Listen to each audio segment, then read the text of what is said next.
The book of Ecclesiastes, last time we talked about, by way of introduction, we looked just briefly through the life of David, who was the father of Solomon. And then we looked through Solomon just briefly, getting background material, because Solomon is the one who wrote the book of Ecclesiastes. The books of during the Old Testament times, well, even in the New Testament times, the Jewish people, the children of Israel, divided the Old Testament into the law, which was the first 5 books of the Bible: Genesis, Exodus, Leviticus, Numbers, and Deuteronomy. And then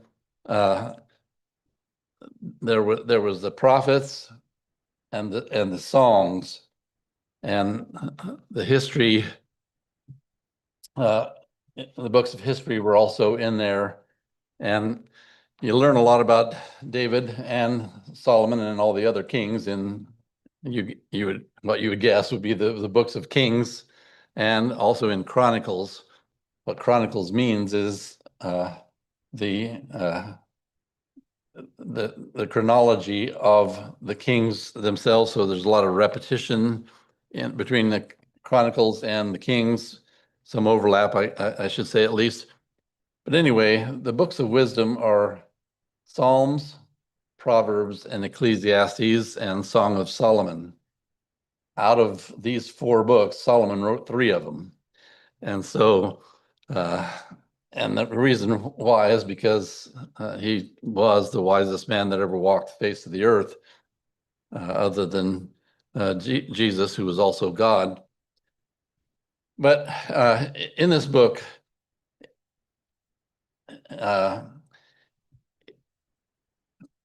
he's going to be trying to discover the meaning of life. What are we here for?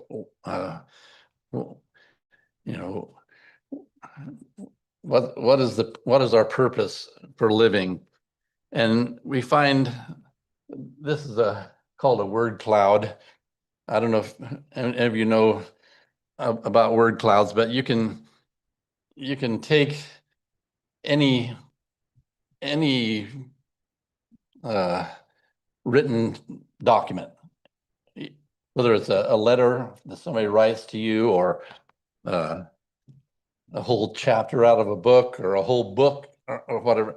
You can on the computer, and it'll go through and find the words according to how many times they're used. And the bigger they are, the more times they're used in whatever it is that you've selected for it to search through. This one, I should have limited the number of words that it would use, because it uses a lot of them that they're kind of silly words to put in a word cloud. But you can see that there's several words that pop out, vanity being one, sun being one, not as much, but profit is another one. Anyway, there's numerous words that are used multiple times, and we're going to look at some of those right now. The word vanity is used 33 times in the book of Ecclesiastes. We'll be defining that as we get into the very first verses of the first chapter. But there's 12 chapters in the book of Ecclesiastes, and vanity is mentioned 33 times. So you kind of get the idea something about vanity will show up in the book of Ecclesiastes.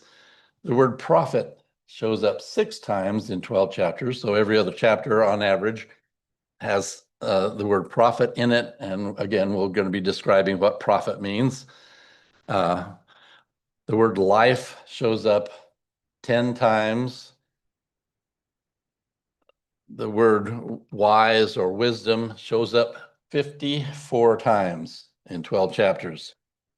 That gives you a pretty good indication that of what this book is about.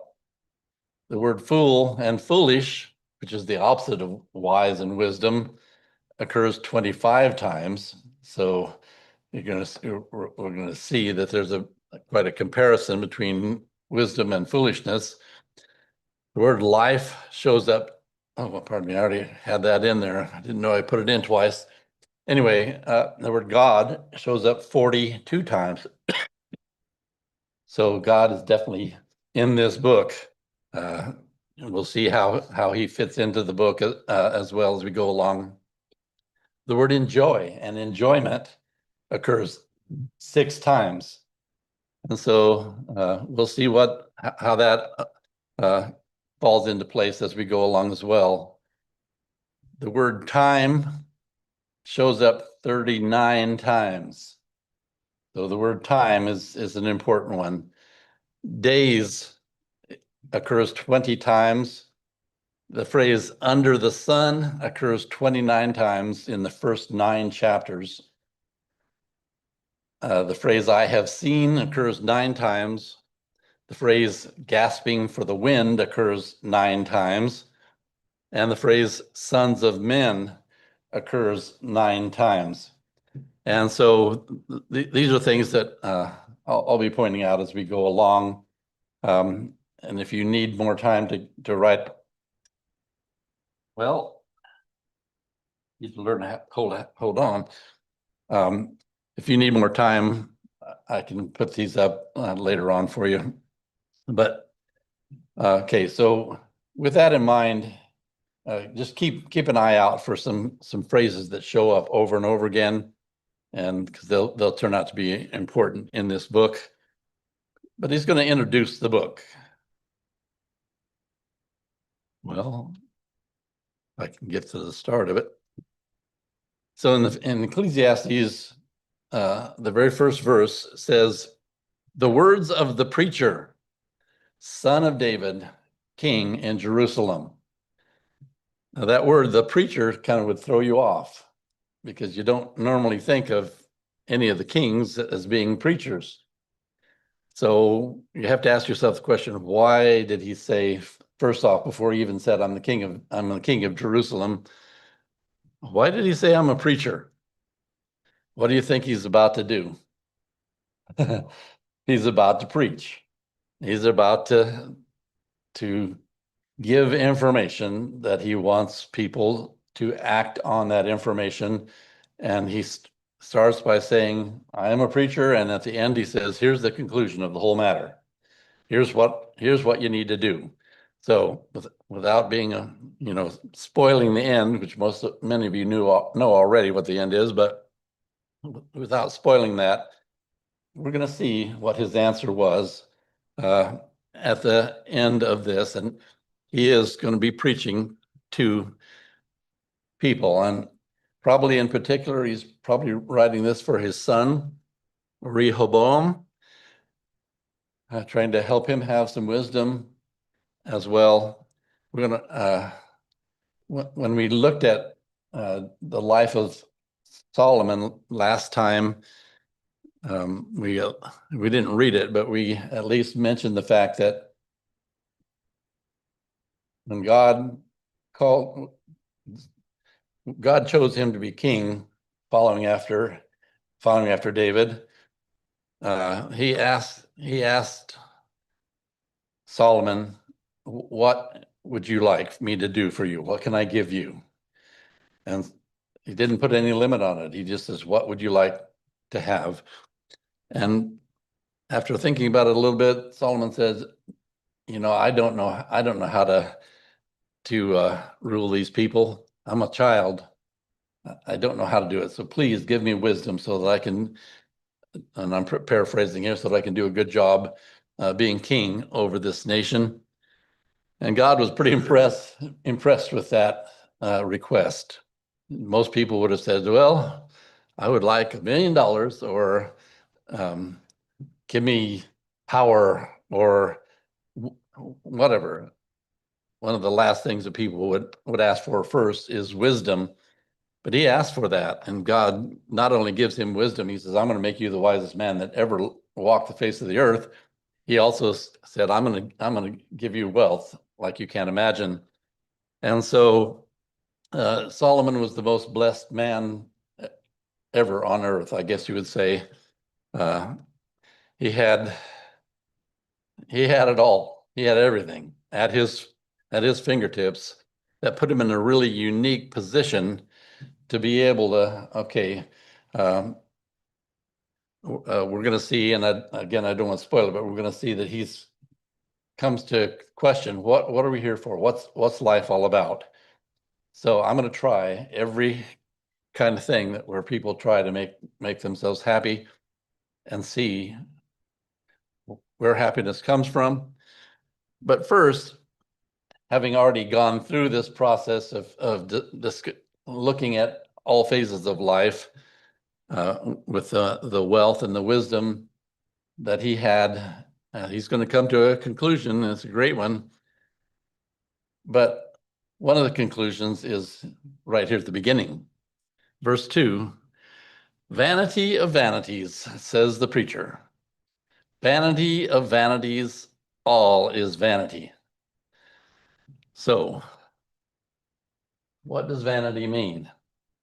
Well, when we think of vanity, we think of being vain, thinking more of yourself than you're really worth. That's not vanity of the Bible. Vanity of the Bible is vain, and that is mean useless or empty. It comes from a Hebrew word up there.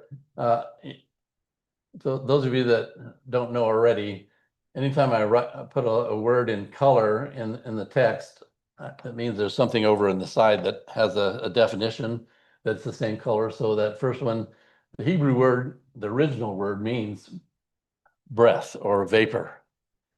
Just like James says, our life is like a vapor that here for a moment and then it's gone, that kind of thing. That's what he's saying. It came to mean meaningless or futile or pointless.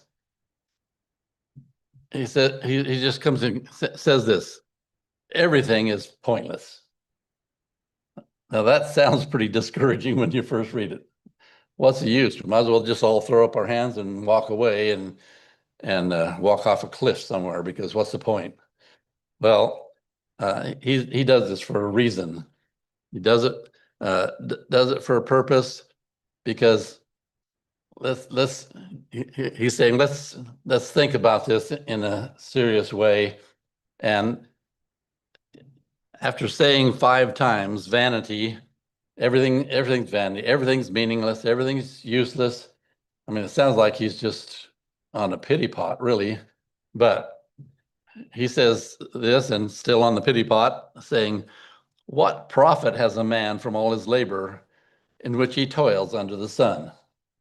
In other words, what's the use? What do we get out of it? Well, the word profit means ending up with more than you started with.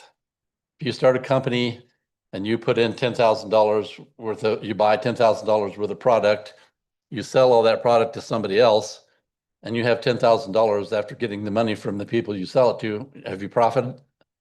No, you haven't. You haven't made anything.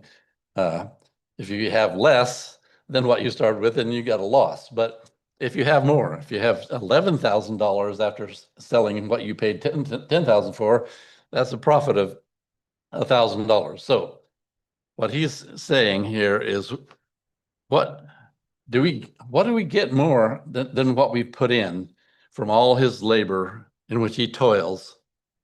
Notice this phrase, under the sun. This is one of those that occurs many times that we saw on that list. Well, what under the sun is just what you would think. It's an idiom for life on earth.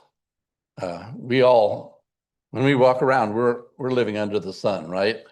And so he's talking about life on earth. He's not talking spiritual.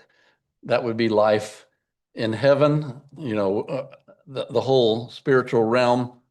But he specifically says under the sun, which means here on this earth. So we need to get that straight. First and foremost, he says, asking a question, and it's a rhetorical question: what profit? What is you're born with nothing. You come into this world naked, and when you leave, how much do you have more than what you had to start with? 0. You leave with what you started with, and that's it. There's no profit. Doesn't mean that there isn't good that happens in your life and all that stuff. But as far as this life under the sun is concerned, you go out with what you came in with. And that means that there's no profit to life under the sun. So if living here, no matter what you do, I mean, when Bill Gates dies, how much is he going to take with him? Zero. So, if I die, who am quite a bit poorer than he is, if I die, how much am I going to take? Zero. We're all going out nothing. So what's the point? Well, as we all know, it makes a difference how much money you have on the quality of life you have while you're here, but you can't take it with you. He says in verse 4, one generation passes away and another generation comes, but the earth remains forever. This past couple of weeks, I've been with family down in Arizona. We went through a ton of pictures that my mom had and that were just stored in this house that my brother-in-law is going to sell very soon. And he wanted us all to get together, say goodbye to the place one time, and have a nice family meeting there, and go through a bunch of pictures. Everybody take what pictures they wanted and that sort of thing. And there was numerous generations in these pictures, grandparents, parents, my generation, the next couple generations below. So maybe 5 generations represented in all these pictures. But one goes, pass away, another one comes along, pass away. You can go back through generation by generation, and they just come and go. But the earth stays around. It says the earth abides forever. You can't read too much into any of this because we all know that the Bible teaches that the earth is not going to remain forever. What he's saying here is the earth just keeps on. While all these generations come and go, the earth just keeps on. It just keeps going on and on. And then he says the sun also rises and the sun goes down and hastens to the place where it arose. So the sun comes up in the east, wherever that is, comes up in the east, goes up, goes down. Well, okay, where to go? Well, it's hastening underneath where we stand. It's hastening back to the place where it started and comes around again. And so it's just a cycle. So he says the sun rises and just goes in a cycle, keeps going back to the place where it started. Verse 6, the wind goes towards the south and turns around to the north. The wind whirls about continually and comes again on its circuit. So he mentions the word circuit. It's a cycle, another cycle, just like the sun has a cycle. The wind has a cycle. It's interesting. 1000 BC, which is, 960 BC is the time for Solomon. How much did they know about the wind and the cycles of the wind? Not a bunch. Okay, the wind goes by, I feel it, but where'd it go? They didn't have satellite pictures of all the swirly stuff to know where the wind goes. They didn't have anemometers stationed all over the world where they could tell what wind was going, what direction it was going, and all that kind of stuff. They didn't have any of that stuff. And yet, the writer of Ecclesiastes knew that the wind had circuits that it followed, that it goes around, and that's not by accident that he knew that. God has inspired him. This is just one of the many, many, many evidences that the Bible is from God.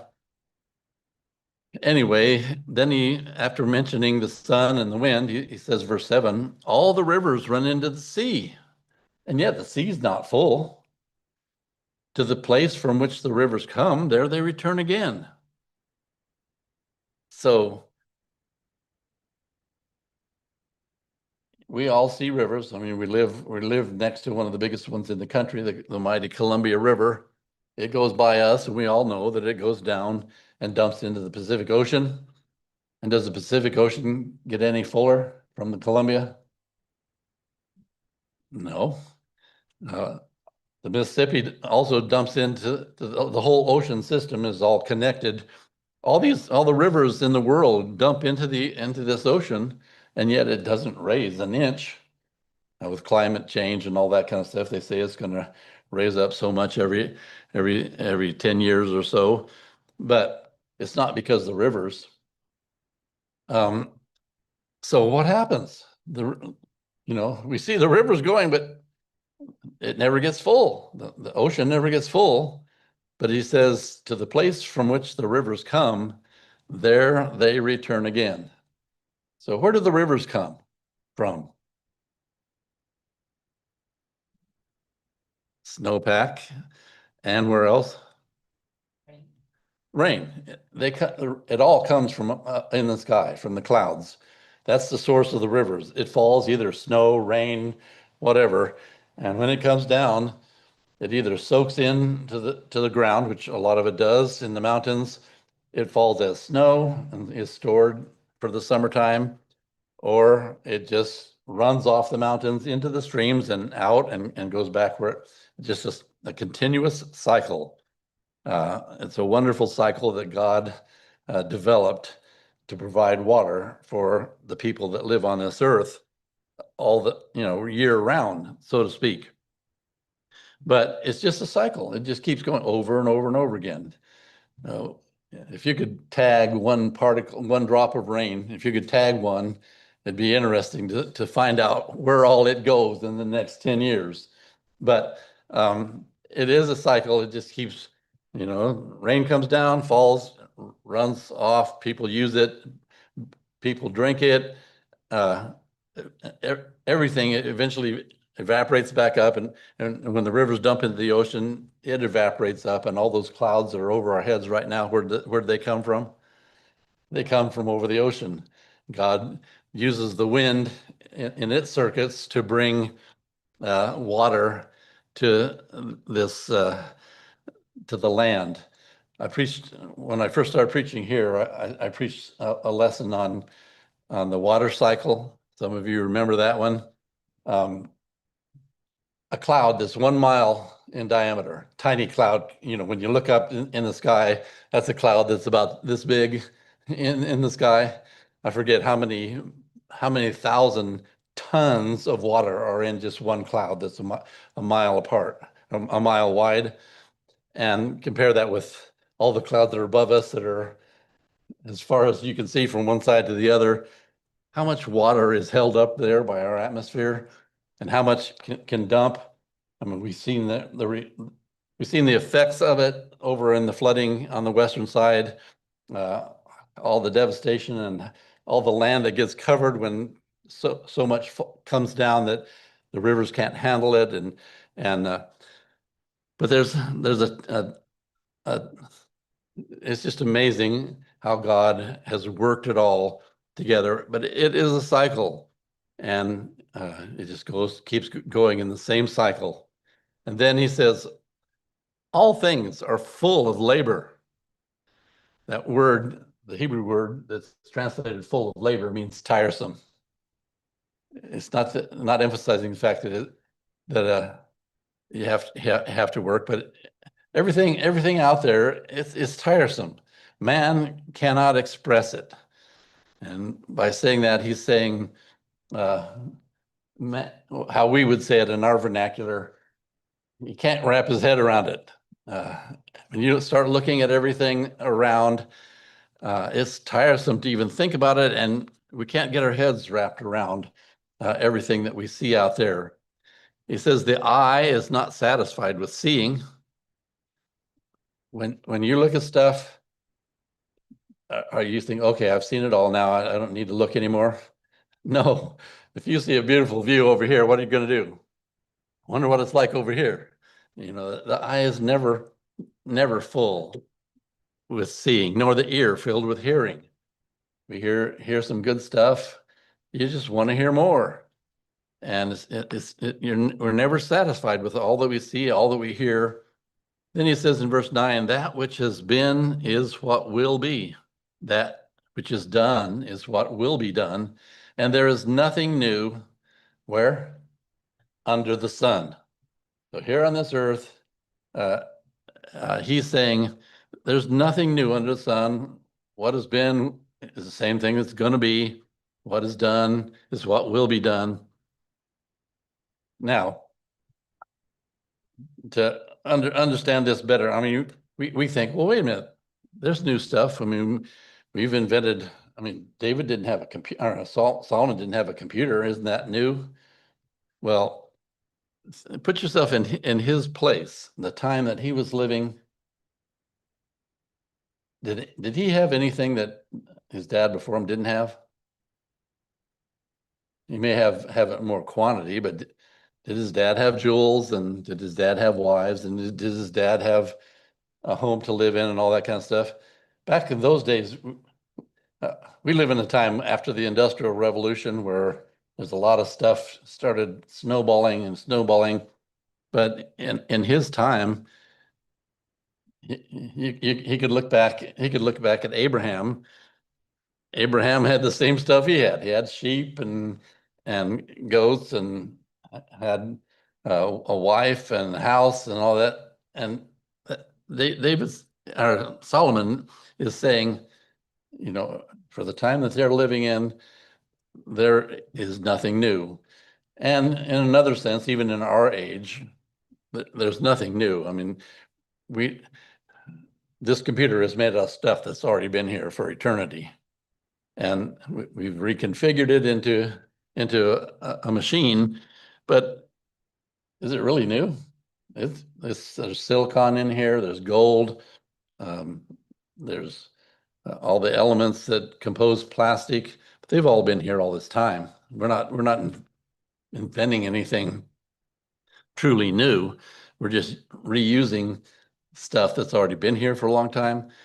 So anyway, his point is saying, what's it all about? What's the point of all this? We have all these cycles that just keep going over and over and over again.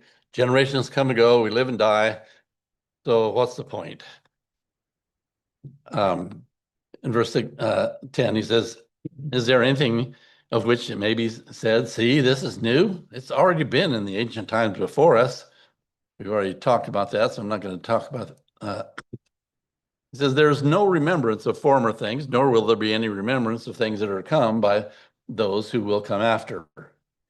Again, this is a broad statement, general statement, because some things will be written down. I mean, he's writing stuff down himself, so those things are going to be remembered generation after generation. But how much do you remember about your great-great-grandfather? Can you tell me even his name? Where he was born? What he did for a living? None of us can. That's just 2 generations away from us. So we all understand that generations come and go, and we just quickly forget the things that are past.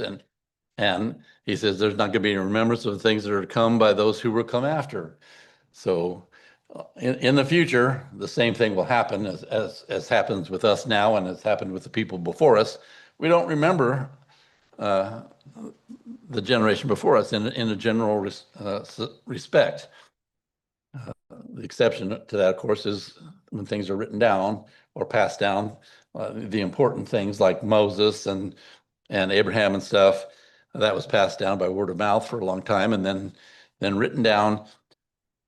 But as a general rule, generations come and go. No big. You don't remember what the people before you did. People after you not going to remember what you did, and the people after them are not going to remember what they did either. So this is sounding a little bit hopeless as we read through this. Sounds pretty bleak, right? Well, the question is, what's it all about? He's writing all this, saying, this is what's happening all the time. Doesn't sound very appealing. So what's this all about? Well, here's where he gets into why he's writing this epistle or this book. He says, "I, the preacher, was king over Israel in Jerusalem." So we're not talking about early life when he was just a young boy. We're talking about some point after he became king in Jerusalem. And after he became king, at some point, we're going to learn as we go that it probably was at the latter end of his life. But he says, I set my heart to seek and search out by wisdom concerning all that is done under heaven. Where's under heaven? Earth. It's us. So he says, I wanted to find out by wisdom. God gave me this great wisdom. I wanted to use that wisdom to find out concerning all that is done on this earth, this burdensome task that God has given to the sons of man by which they may be exercised. So that's what he's setting his heart to do. I wanted to find out what that's all about. This burdensome task that God gives us, living this life, if man won't work, neither let him eat type of thing. We have work to do. God provides us with the raw materials and blesses us with the ability to make food out of those raw materials and do whatever else we need to do. But it is a burdensome thing. It's work living here on this earth. And I want to know what that's all about. And I want to use my wisdom to find out. Verse 14, he says, I have seen all the works that are done. Where? Under the sun here on this earth. And indeed, all is vanity. It's emptiness. It's futility. There's no profit under it. It's vanity and grasping for the wind. That's another one of those phrases that's going to show up a few times. What does it mean to grasp for the wind? You can't get it. If something is grasping for the wind, it means you can't get it. Everybody, I'm pretty sure, is familiar with that song. I think it's Peter, Paul, and Mary. The answer is blowing in the wind. I think it was a Bob Dylan song, but anyway, what does that mean? The answer is blowing in the wind. It's out there, you can't get it. I mean, you can't get the answer to it. So what he's saying is everything is done, all the works under the sun, everything is profitless, empty, and you can't find it out. It's like grasping for the wind to try and find it out. And so he says also, what is crooked cannot be made straight. Again, we're talking during his time frame.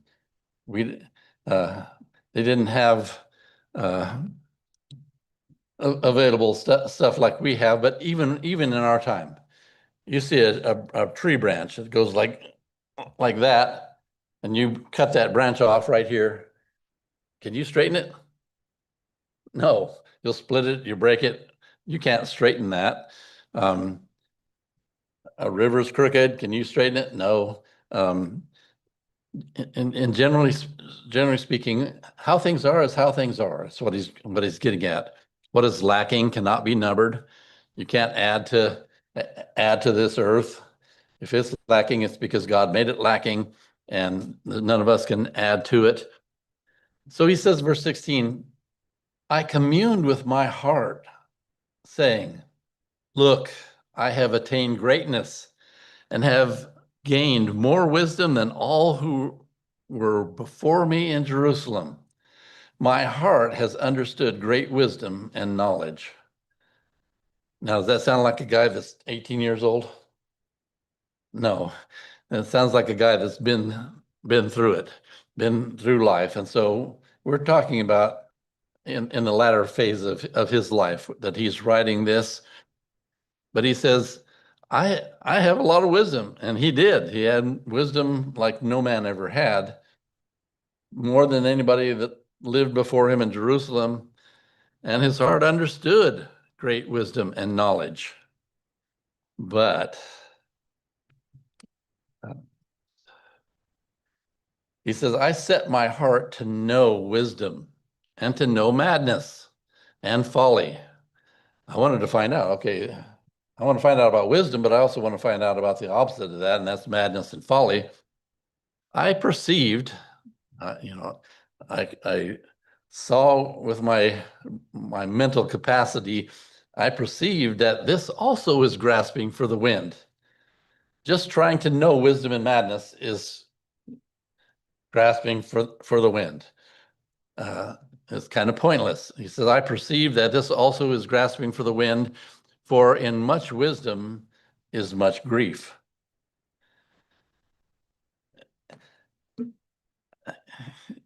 How would that be? Why would there be grief in wisdom? You don't. Yeah, the more you know you don't know. You realize it just doesn't get better.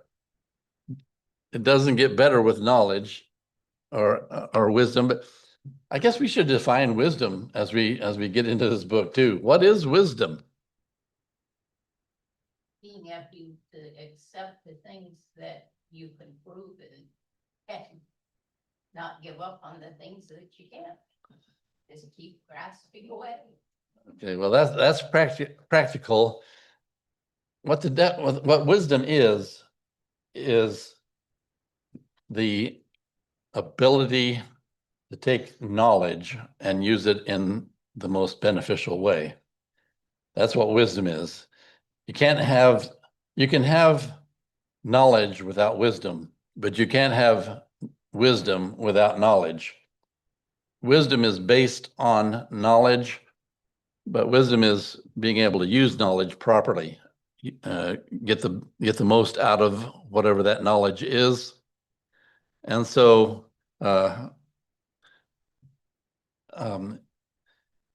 that's why in much wisdom is much grief. You can know how to solve the problem. I listen to the news once in a while.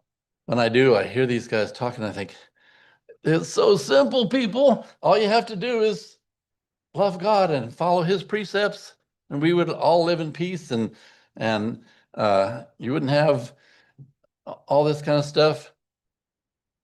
You and I all have wisdom enough to know that fact. But there's people out there that don't know. Can you do anything about it? Can you make them know it somehow?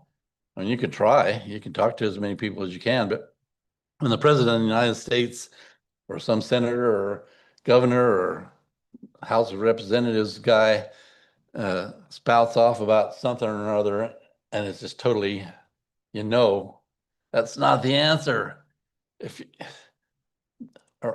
even with our president, which I, I voted for, and I go for most of the stuff that he does.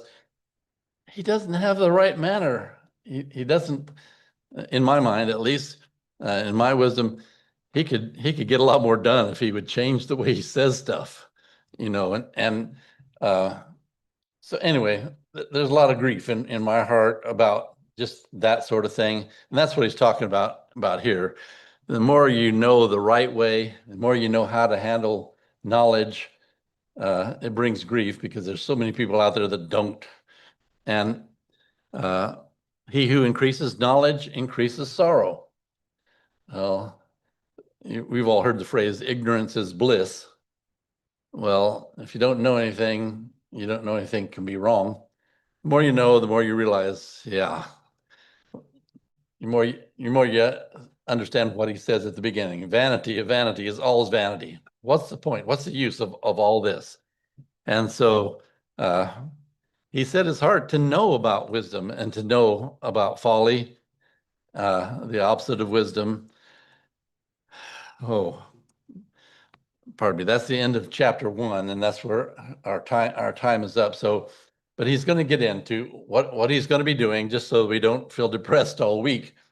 He's going to start by, he's going to try all different kind of things. I'm going to try money, see if happiness is found in money, and I'm going to try pleasure, sexual pleasure, women, whatever.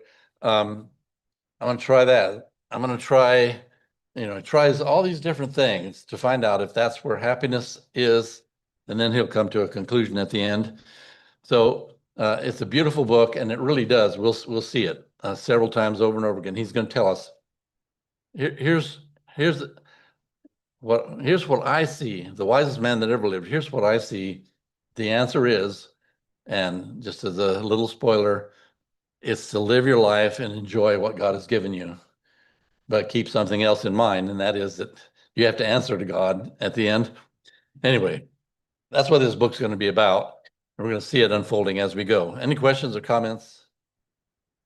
If not, William Tecumseh Sherman from about 1860 to 1940, he was a farmer in Nebraska. who's that? My great grandfather. Oh, Taught to seek that knowledge.